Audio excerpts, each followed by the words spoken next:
Hi guys, আবারও চলে এলাম আমি শেফালিদির রান্নাঘরে। আজকে তৈরি করব চিংড়ি মাছ দিয়ে ভীষণ সুন্দর একটা রেসিপি। সম্পূর্ণ ভিন্ন স্টাইলের এই রেসিপিটা রান্না করব হাতে মেখে। খেতে কিন্তু অসাধারণ হয়। তার জন্য আমি এখানে নিয়ে নিয়েছি 500 গ্রামের মতন কড়া চিংড়ি। কড়া চিংড়িটাকে ভালো করে কেটে পরিষ্কার করে ধুয়ে নিয়েছি। আর এই কড়া চিংড়ির সঙ্গে দিয়ে দেবো একটু আলু। এই যে তার জন্য আমি এখানে একটা আলুকে এরকম সরু সরু করে কেটে নিয়েছি। দেখুন বন্ধুরা, এই যে এরকম পাতলা পাতলা করে সরু সরু করে আলু কেটে নিয়েছি। 3খানা পেঁয়াজ, একটা টমেটো কেটে নিয়েছি। চিংড়ি মাছ দিয়ে আর আলু, পেঁয়াজ, টমেটো একসঙ্গে হাতে মেখে কিন্তু একটা সুন্দর রেসিপি তো বানাবো। আর সেই রেসিপিটা আজকে তোমাদের সঙ্গে শেয়ার করব। ভীষণ সুন্দর একটা রেসিপি, খেতে কিন্তু দারুণ লাগে। সম্পূর্ণ ভিডিওটা দেখবেন বন্ধুরা, আশা করছি ভীষণ ভালো লাগবে।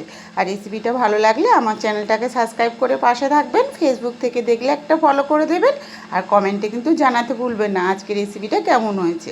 তো চলুন বন্ধুরা, রেসিপিটা দেখে নেওয়া যাক। তো চিংড়ি মাছগুলো তো আমি আগেই বলেছি কেটে ধুয়ে পরিষ্কার করে নিয়েছি। এবার এখানে মশলাটা মাখিয়ে নেব। আর ওখানে আমি সবজিটাও কেটে নেব। এখানে দিয়ে দিচ্ছি এই যে 1 চামচের মতন লবণ। তার সঙ্গে দিয়ে দিচ্ছি 1 চামচ জিরে গুঁড়ো।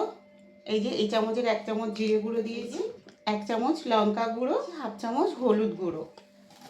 খানিকটা পেঁয়াজ আমি এখানে দিয়ে দেব।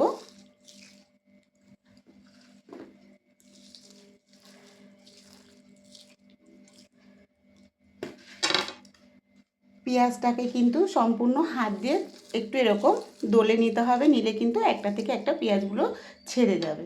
আর খেতে কিন্তু ভীষণ সুন্দর লাগবে। আর এরকম হাতে মেখে চিংড়ি মাছ রান্না করলে কিন্তু দারুণ লাগে বন্ধুরা।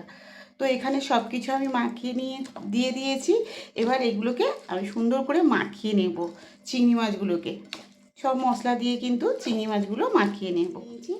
এই রসটাকে এরকম করে হাত দিয়ে একটু চেপে দিলেই কিন্তু সব রসটা বেরিয়ে যাবে। আর একদম পাকা লেবু অনেকটাই পরিমাণ, কিন্তু প্রায় 2 চামচের মতো লেবু রস পেয়েছি এখানে আমি। তো আমি দিয়ে দিলাম। পাতি লেবু হলে একটা লেবু দিলেই কিন্তু হয়ে যাবে। তো আমি লেবু রসটা মাখিয়ে নিয়েছি। আর এর সঙ্গে দিয়ে দেব সরষের তেল। দিয়ে আবারও একটু আমি ভালো করে মাখিয়ে নিচ্ছি।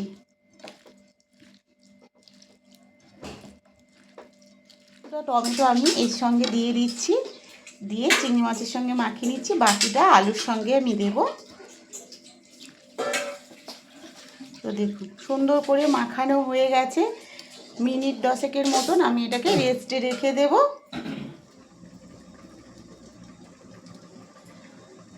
5 থেকে 6 চামচের মতন কিন্তু এখানে তেল দিয়ে দিলাম। এখানে দিয়ে দিচ্ছি 1 চামচ কালো জিরে ফোড়ন। কালো জিরে ফোড়নটা দিয়ে কিন্তু আমি আলুটাকে একটু ভেজে নেব। যেহেতু এখানে আলু দিয়ে চিংড়ি মাছটা করব বলেছি, তো আলুটাকে একটু ভালো করে ভেজে নেব।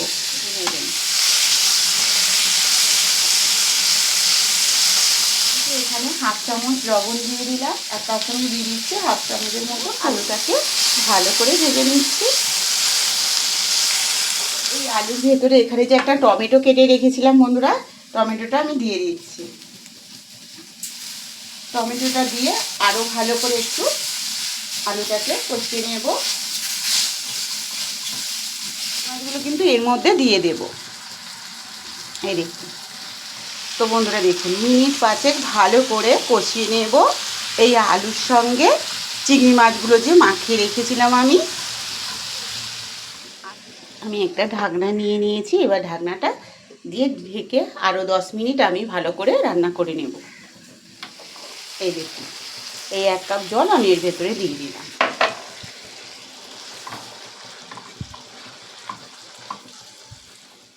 আবারও ঢাকনাটা খুলে একটু নেড়ে দেব।